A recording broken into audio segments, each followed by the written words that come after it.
Bonjour à tous, j'espère que vous allez excellemment bien. Aujourd'hui on se retrouve pour parler cyclisme, pour faire le débrief du Dauphiné 2023. On va revenir un petit peu sur tout ce qui s'est passé sur ce critérium du Dauphiné. On va faire un bilan, on va dire, des leaders du général sur ce Dauphiné. Voilà, c'est un peu le principe de cette vidéo. On a fait des vidéos de débrief sur les étapes précédentes. Là, on va revenir un petit peu sur les différents leaders, ceux qui ont été en difficulté dans un premier temps et puis ceux qui s'en sont plutôt bien sortis. N'hésitez pas à vous abonner à la chaîne, à réagir dans les commentaires, à mettre un pouce bleu, à partager la vidéo sur les réseaux sociaux, notamment auprès de vos proches, si vous pensez que ça peut les intéresser. Dans les commentaires, n'hésitez pas à me dire qui vous a plu, qui vous a déçu, notamment lors du dernier week-end de compétition. Puis quand vous abonnez à la chaîne, vous pouvez rajouter la petite cloche, comme ça vous êtes au courant des dernières vidéos qui sortent sur la chaîne, notamment des vidéos cyclisme. Il y aura certainement une vidéo départ fictif, il y aura une vidéo le maintien avant le Tour de France, même si on est bien à la bourre en ce moment. Et puis je pense qu'il y aura des vidéos le maintien également lors des journées de repos. Alors des vidéos, pas des vidéos le maintien, des vidéos départ fictif lors des journées des 2 journées de repos. Alors qui seront des vidéos plus courtes, hein, je prendrai moins de questions, où je développerai moins la question, je verrai comment je ferai au moment voulu. On revient donc sur ce Dauphiné. Un Dauphiné où il y a quand même des enseignements à tirer. Il y aura plus d'enseignements à tirer de ce Dauphiné que de ce Tour de Suisse. C'est une course qui a été intéressante. Il y avait une belle liste de départ. C'est vrai que cette année, les coureurs ont plutôt privilégié le Dauphiné au Tour de Suisse. C'est vrai que le Tour de Suisse avait une liste de départ. Certes, il y avait Evenepoel, il y avait Ayuso notamment, mais c'était pas aussi bien que sur le Dauphiné, ce qui était plutôt l'inverse ces dernières saisons. Et puis il y avait pas mal de coureurs qui revenaient, qui voulaient faire des très bonnes choses. Donc on va voir un petit peu ce qui s'est, faire le top et flop, on va dire un petit peu des leaders. On commence tout de suite par les coureurs qui ont été en difficulté, les équipes coureurs qui ont été en difficulté. Je commence avec David Gaudu. Du côté de David Gaudu, c'est un Dauphiné qui est une déception. Je pense qu'il avait l'ambition de faire beaucoup mieux. Et surtout quand on se souvient l'année dernière de son Dauphiné, qui était pas mal. Il se plante juste sur une étape, mais je pense qu'il prend un coup de chaud ce jour-là. Et il a une défaillance totale lors de la dernière étape du Dauphiné. Mais si tu enlèves cette défaillance-là, il faisait plutôt un Dauphiné quand même intéressant. Alors que là, sur cette semaine de compétition, il n'a jamais été dans le coup. Je dirais que sa meilleure étape, c'est presque le contre-la-montre. Et on a bien senti que en début de semaine, je dirais pas qu'il était rayonnant parce que ça reste David Gaudu, mais avec les journalistes, bon, il faisait des réponses normales, on va dire, qu'au fur et à mesure de la semaine, on avait l'impression, enfin j'ai eu cette impression-là, qu'il se refermait un petit peu sur lui-même et que les réponses étaient de plus en plus courtes et qu'il avait bien envie de passer à autre chose, ne pas rester au niveau des interviews. C'est compliqué pour David Gaudu parce que ses propos du début de saison, notamment sur Arnaud Démare, notamment sur Valentin Madouas, où disait Valentin Madouas fracasse Arnaud Démare. Déjà, ça ne l'a pas aidé à avoir une belle image dans le monde du cyclisme. Il y a beaucoup de gens, je pense, qui ont été déçus. Alors peut-être pas ses suiveurs sur Twitch, mais certaines personnes ont été déçues. Alors même s'il a dit j'ai fait des erreurs, ce genre de choses, il savait très bien ce qu'il faisait en disant ce type de propos, ou soit il est stupide. Mais je pense qu'il avait envie de dire ça. Bon, on ne prend pas Arnaud Démare pour le prochain Tour de France, mais on lui met quand même Thibaut Pinot dans les pattes. Il va falloir gérer Thibaut Pinot, parce que Thibaut Pinot, certes, il va peut-être t'aider comme équipier, mais il va vouloir quand même aller chercher une étape pour sa dernière fois sur le Tour de France. Et il doit surtout aussi gérer l'arrivée de Martinez et Grégoire. Martinez fait un très bon Dauphiné pour un premier Dauphiné. Romain Grégoire a fait un bon Tour de Suisse pour un premier Tour de Suisse aussi. Et ce qui fait que Gaudu, s'il ne performe pas sur ce Tour de France-là, déjà on va lui remettre dans la tête tout ce qu'il a dit, tous ses propos polémiques, et il va s'en prendre plein la gueule, je pense.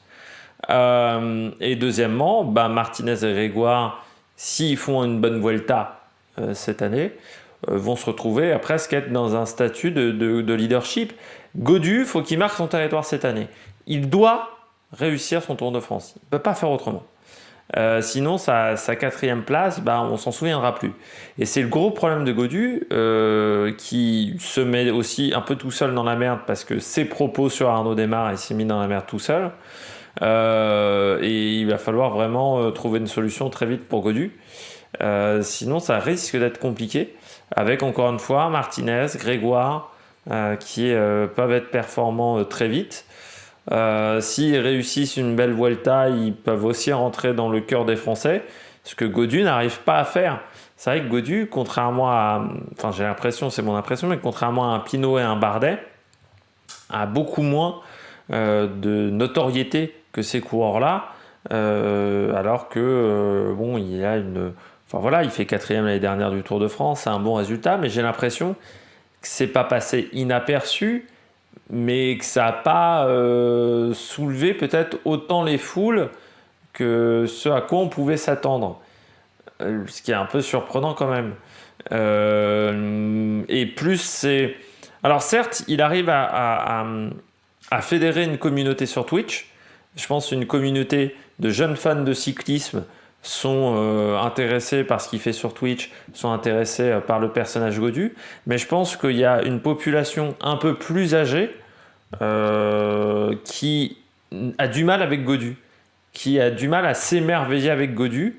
La génération peut-être des quarantenaires, des cinquantenaires suiveurs du cyclisme a du mal à s'émerveiller avec Gaudu, j'ai l'impression. Peut-être aussi parce que c'est un coureur qui n'est pas très fantasque dans sa manière de courir et que ses interviews sont pas... Il manque quelque chose peut-être à Gaudu pour être un coureur qui soit hyper émerveillé. Et c'est vrai que s'il n'y a pas les résultats, derrière c'est compliqué pour ce type de coureur-là. Autant Thibaut Pinot, on lui a pardonné, je pense, parfois des saisons qui étaient moyennes. Je ne sais pas si les supporters pardonneraient à Gaudu. Et puis forcément, avec sa chaîne Twitch, il se met sur le devant de la scène. Il risque de se reprendre un retour de bâton à un moment donné, David Gaudu. Donc ça peut être compliqué à gérer après derrière. C'est à lui de voir comment il arrive à suivre. Mais c'est vrai que c'est pas simple. Pas simple pour Gaudu, parce qu'encore une fois, tu as Martinez-Grégoire qui est la nouvelle génération, mais qui est déjà là. Et tu as Pinot à gérer. Donc c'est pas simple pour Gaudu. En plus, Gaudu fait pas de bonne semaine sur ce Dauphiné. Il comprend pas vraiment pourquoi il n'est pas en forme. Ça, je pense que c'est ça. Surtout, lui dit, ils ont modifié des choses au niveau de l'entraînement, mais c'est vrai que on avait vraiment l'impression qu'il était en retard par rapport à son programme de l'année dernière. Alors, est-ce que c'est pour bien finir le prochain Tour de France, ou est-ce qu'on a tenté des modifications qui n'ont pas marché, qui n'ont pas été acceptées au niveau de son corps, au niveau physique? Difficile à dire. On passe à Ineos. Ineos, c'est pas top. C'est pas top parce que Rodriguez me semble plus prêt pour la Vuelta que pour le Tour de France. Et je pense que c'est plus son objectif. Pas top parce que Daniel Felipe Martinez est porté disparu depuis quand même 1 an. C'est assez dingue, Daniel Felipe Martinez. C'est-à-dire quand tu vois son début de saison de l'année dernière et depuis le Tour de Suisse de l'année dernière, il a disparu. Je comprends pas trop pourquoi. Il a remporté le Tour de l'Algarve, c'est la seule exception à tout ça. Et le Tour de l'Algarve, c'est joué lors du dernier contre-la-montre. Mais sinon, il n'est pas dans le coup. Il n'est pas du tout dans le coup.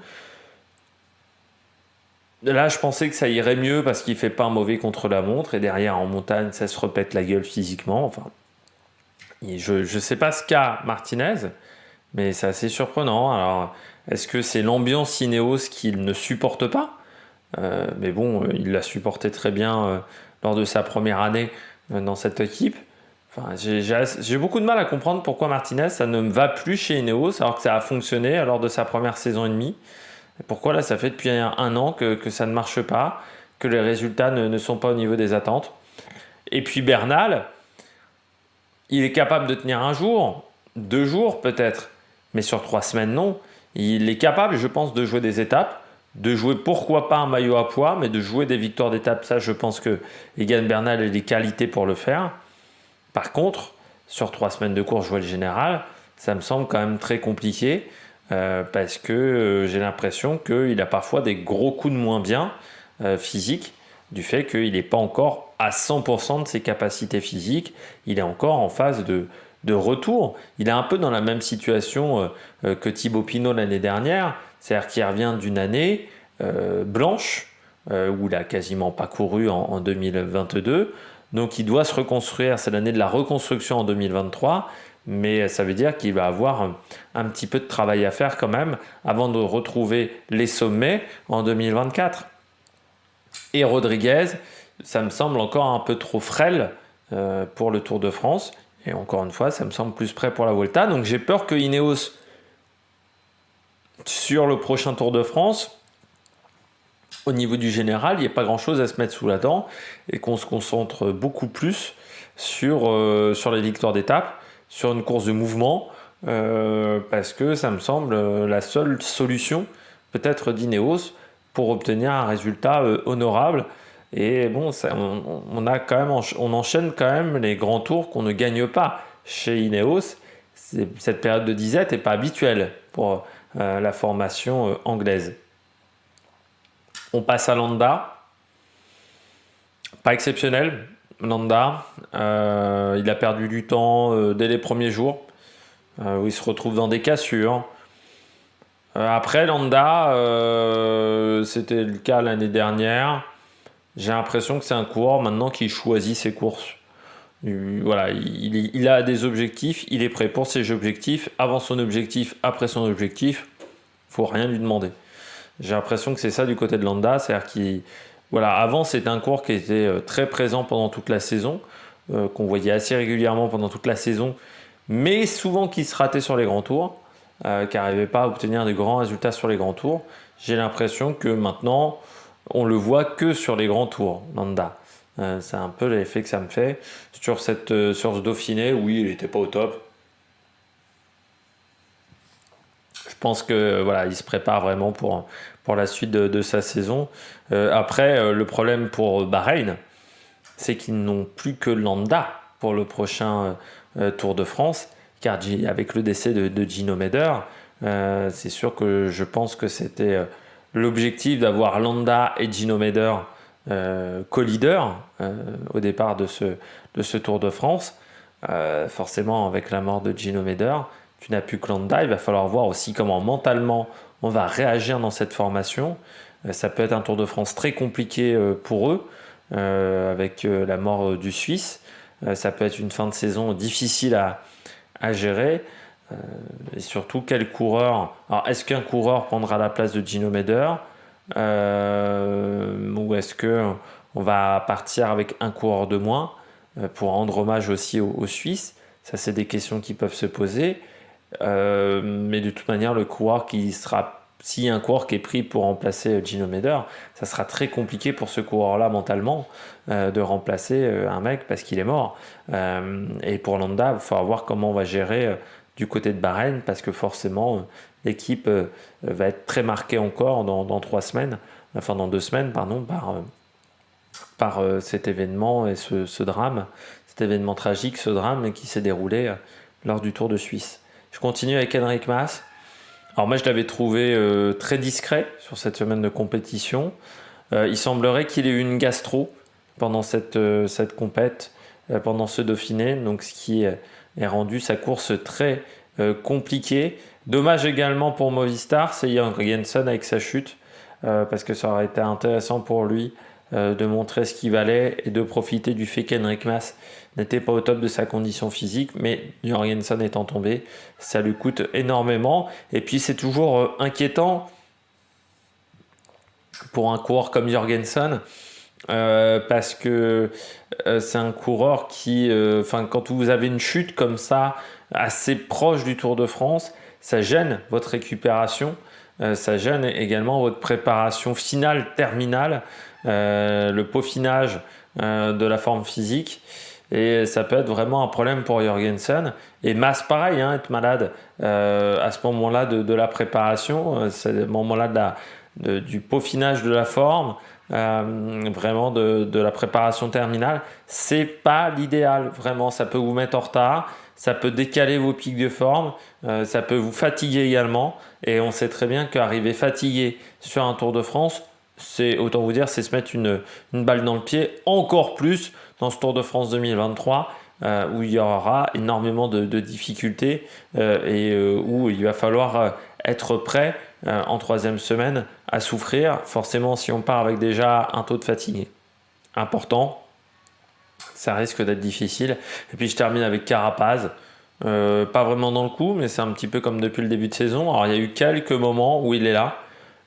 Il a tenté sur ce Dauphiné de provoquer la course. Il s'est fait contrer par Vingegaard assez violemment ce jour-là. Il a complètement explosé. Il est un ton en dessous. Il est un petit ton en dessous. Alors il y avait quand même du mieux sur ce Dauphiné, mais ça me semble pas encore suffisant pour Carapaz pour aller jouer quelque chose sur le prochain Tour de France. Après je me trompe peut-être. Mais j'ai l'impression qu'il est pour le moment un ton en dessous, que c'est pas suffisant ce qu'il fait pour le moment sur cette épreuve. Carapaz, il a tenté, ça n'a pas marché. Au moins lui on l'a vu, mais j'ai l'impression qu'il est encore un petit peu en difficulté. Et c'est dommage parce qu'il fait pas un mauvais début de course. Mais qu'ensuite, vraiment, le dernier week-end a été compliqué pour Richard Carapaz, qui finit très loin en général. Je sais plus, je crois qu'il se prend 36 minutes dans la tête, Richard Carapaz, ce qui est quand même vraiment énorme sur une course de ce type. Carapaz que je le retrouve l'équatorien, il finit à 35 minutes, voilà, 36e à 35 minutes. Sur 8 jours de course, ça fait quand même, voilà, c'est costaud quoi, ça fait beaucoup de temps perdu pour le coureur équatorien. Certes, il a remporté la Mercantour Classique, mais bon, à part le championnat d'Équateur sur route et la Mercantour Classique, sinon c'est quand même un peu faiblard en termes de résultats. Un Tour du Pays Basque difficile. Ouais. Pas simple pour le moment, mais lui aussi, il vise le doublé Tour de France Vuelta. Il va peut-être être plus performant sur la Vuelta que sur le prochain Tour de France qui, je rappelle, démarre le 1er juillet prochain. Je rappelle 1er juillet Tour de France, 26 août pour la Vuelta qui aura lieu beaucoup plus en septembre que d'habitude. Ça sera vraiment sur le mois de septembre pour la prochaine Vuelta. On poursuit du côté de ce débrief, on va dire, avec les coureurs qui ont été performants. Du côté des coureurs performants ou des coureurs qui ont été pas mal sur cette semaine, je commence bien entendu avec le vainqueur de ce Dauphiné, qui a dominé ce Dauphiné, c'est Jonas Vingegaard. Alors, lui, il dit qu'il n'est pas encore au top de sa forme, qu'il est en bonne condition physique, mais qu'il n'est pas encore à son 100%, qu'il est à 80-85% de ses capacités physiques. Bon, ce sont ses propos, c'est toujours dur de juger. Là, en plus, c'est compliqué de juger parce qu'on n'avait pas un référentiel qui était Pogacar. Voilà, donc c'est toujours compliqué quand on a l'un mais pas l'autre de savoir qui est plus performant que l'autre. Vingegaard semble bien mieux que sur Paris-Nice notamment, où les deux étaient en opposition. Moi j'ai été impressionné, c'est l'étape du jeudi, quand il part là sur l'étape de moyenne montagne, vraiment il a été costaud sur cette étape-là. Ça a été très solide de la part de Vingegaard et c'est une étape de moyenne montagne, c'est-à-dire pas forcément son terrain de prédilection. Donc réussir à faire cet écart-là sur Carapaz, sur Alaphilippe, c'est plutôt très intéressant et très satisfaisant pour Jonas Vingegaard. Son chrono par contre, Michael Berg était devant, mais après Michael Berg a pas mal progressé sur le contre-la-montre ces derniers temps. Et puis Michael Berg semble en plus en très bonne condition physique. Un peu seul en montagne, c'est vrai que l'équipe qui l'entourait était un peu en difficulté. L'abandon de Kreuzweig n'a pas aidé. Alors, il va être rejoint par Kelderman qui a fait un Tour de Suisse intéressant. Kelderman, un Tour de Suisse discret, mais c'est un peu comme d'habitude pour Kelderman, mais il finit, je crois, quatrième. Oui, il finit devant Bardet, donc c'est quatrième du dernier Tour de Suisse. Mais il s'est retrouvé un peu trop seul en montagne. On aurait aimé un meilleur collectif du côté de Jumbo. Après, il est pour le moment une jambe au-dessus sur cette épreuve. La grande question, c'est est-ce qu'il n'est pas en forme trop tôt? Bon, l'année dernière, il était déjà pas mal à cette même période de la saison, donc c'est difficile à dire du côté de Jonas Vingegaard, mais il est en bonne forme et puis il va falloir voir maintenant comment ça va se passer avec sa formation. Mais oui, ça c'est pour le moment il est bien. Pour le moment, il est très bien. Et puis je rappelle, avec la victoire de Roglic sur le Giro, si lui il gagne le Tour de France, ils peuvent gagner les 3 grands tours chez Jumbo, ce qui serait assez formidable. Et puis il va y avoir Van Aert qui va arriver dans cette formation aussi. Donc ça peut changer la donne forcément pour Jonas Vingegaard, qui a l'air vraiment bien, voilà, sur ce début de course. Mais encore une fois, il faudra être prêt pour la dernière semaine, surtout face à un Pogačar qui lui va arriver avec pas mal de fraîcheur. Pogačar risque d'être en difficulté sur les premiers jours de course, mais il risque de finir très fort aussi, d'être très frais par rapport à certains de ses adversaires, du fait d'avoir peu couru sur le mois de juin et le mois de mai. Donc ça peut vraiment être un avantage pour Pogačar, même si au niveau prépa physique, forcément, il y a du retard. Qu'il n'a pas pu repérer non plus, j'ai eu un petit bâillement, qu'il n'a pas pu repérer non plus sa dernière, toutes les étapes du Tour de France. Je pense que du côté de son équipe, on a fait le job. Et puis bon, si on parle de UAE, le collectif va être très difficile à battre sur le prochain Tour de France. On a eu quand même un collectif UAE sur cette épreuve qui était mais hyper solide. Vraiment, on a rarement vu une équipe du Adam Yates, mais qui est peut-être l'un des rares qui a tenu, on va dire, un peu la route et la roue de Vingegaard, avec un Mikkelberg costaud, ce coureur qui a encore pris de l'épaisseur, qui est capable de gagner des grands chronos maintenant, qui est capable de rouler pendant des dizaines et des dizaines de kilomètres, qui est vraiment un capitaine de route important. Et encore une fois, il a pris de l'épaisseur et il a progressé aussi en montagne. On l'a vu quand il avait le maillot de leader, notamment sur les épaules. Un Maïka qui est toujours aussi bon.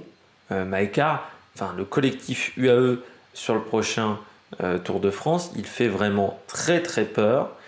Et il va falloir réussir à le mettre en défaut, ce collectif UAE. Et pour le moment, chez Jumbo, je ne pense pas qu'on ait l'effectif pour mettre en difficulté ce collectif de l'équipe UAE Team Emirates. On passe à Ben O'Connor. Belle semaine pour Ben O'Connor, comme l'année dernière. Pour le Tour de France, il est prêt pour un top 5. Il a fait un top 3 sur ce Dauphiné. Après, il ne faudra pas tomber du côté de Ben O'Connor, qui était tombé lors de l'étape de Roubaix. Je dis ça parce que les premiers jours de course, le Pays Basque, c'est des routes assez étroites, qui sont assez tortueuses. Il faut faire attention. Ce n'est pas forcément les routes les plus gentillettes d'Europe.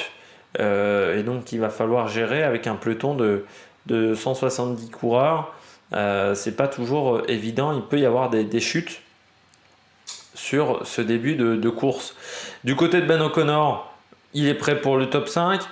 Il a fait une course un peu dans l'ombre parce que lui il a décidé de courir à sa main, on va dire, sur ce Dauphiné, mais ça montre que c'est une période qui lui convient bien à Ben O'Connor. Et puis j'avais un peu des doutes par rapport à un début de saison qui était vraiment pas idéal.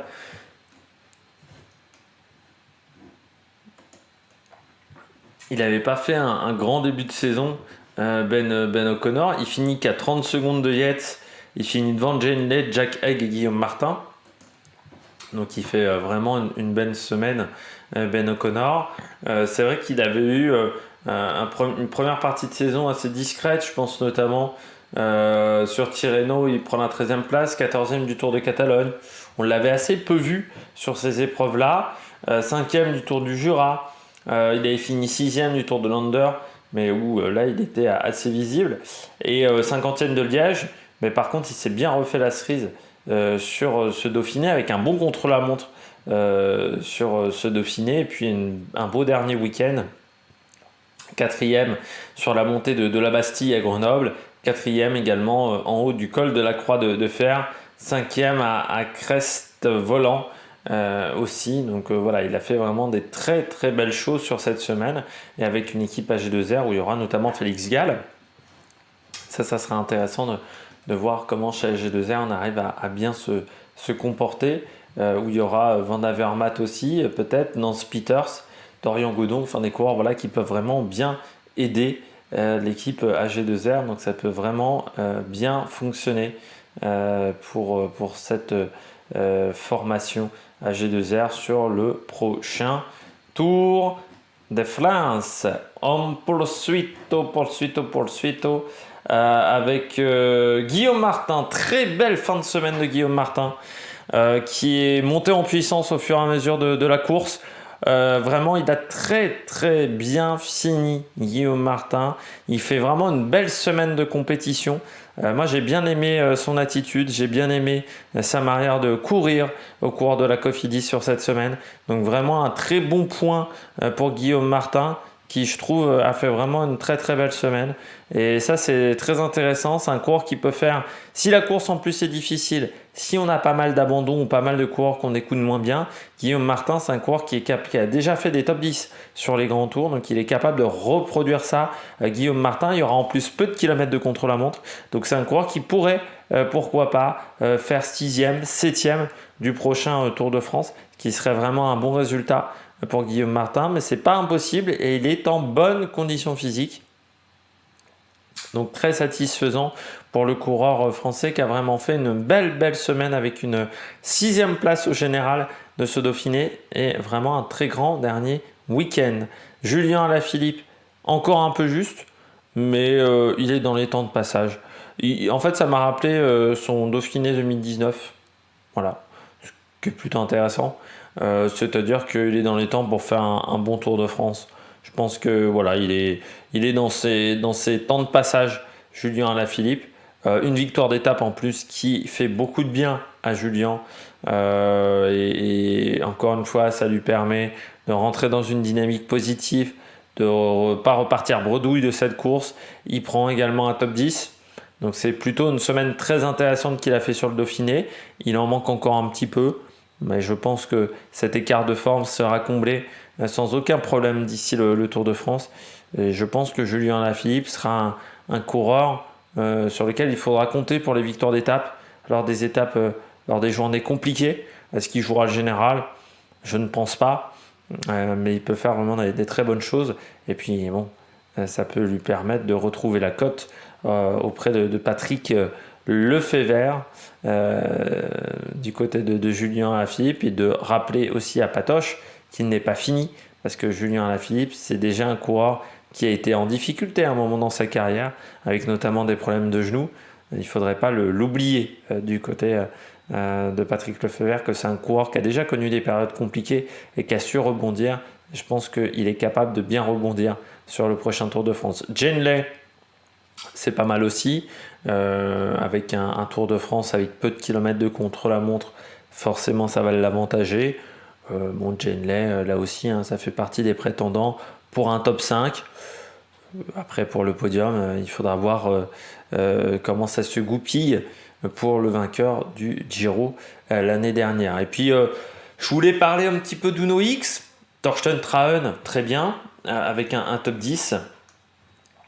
Coureur qui revient, je rappelle, hein, de loin, Torsten Trahen, donc vraiment bien. Et puis Tobias Allan Johannesson, 15e du général de la course, donc juste derrière Maïka, devant Chris Harper, devant Enric Mas. Donc là aussi, c'est très très bien ce qu'a fait Johannesson, voilà, devant Martinez. Donc Tobias Allan Johannesson, il ne faudra pas le négliger pour les victoires d'étape sur le prochain Tour de France. Ciccone 11e. compliqué pour Ciccone. Bon, on est sur un coureur qui a dû changer son programme à la dernière minute. Il était prêt pour le Tour d'Italie. Je pense qu'il est moins prêt pour le Tour de France. Il a en plus passé pas mal de temps arrêté à cause de la Covid. Donc vraiment, ça n'a pas été forcément facile pour lui. Même s'il gagne la dernière étape où il a fait un grand numéro. J'ai peur qu'il ait la capacité pour jouer le maillot à pois, pour jouer les étapes. Par contre, pour les jouer le général, j'ai peur que ça soit un petit peu plus dur. Et encore une fois, les changements de programme, c'est tout le temps difficile à gérer et ça engendre de la fatigue. Et encore une fois, cette dernière semaine, il faudra être au top physiquement. Et puis Lumentis, 7e, Maintis, pas mal, voilà, pas mal. 5 minutes de retard quand même, mais plutôt intéressant quand même la semaine. Et lui aussi, il monte en puissance parce qu'il avait eu un début de saison compliqué où il n'était pas vraiment dans le coup. Et ben là, ça se passe un peu mieux pour le Sud-Africain. Donc c'est un coureur qui est capable là aussi de prendre un top 10 du côté de Maintis. Après, pour être plus devant au niveau du classement, faut qu'il aille chercher une échappée au long cours. Mais encore une fois, il y aura, je pense, des possibilités d'échapper sur le prochain Tour de France parce qu'on ne pourra pas faire toutes les étapes à fond. Il va falloir un moment relâcher et forcément, ça va être intéressant pour les coureurs échappés pour avoir des étapes pour les baroudeurs. Eh bien, nous avons fait le tour des bons et des moins bons points de ce Dauphiné. J'espère que vous avez aimé cette vidéo. N'hésitez pas à vous abonner à la chaîne, à réagir dans les commentaires, à mettre un pouce bleu. Et puis nous, on se retrouve pour de nouvelles aventures sur l'Amérique Production. Ciao, ciao!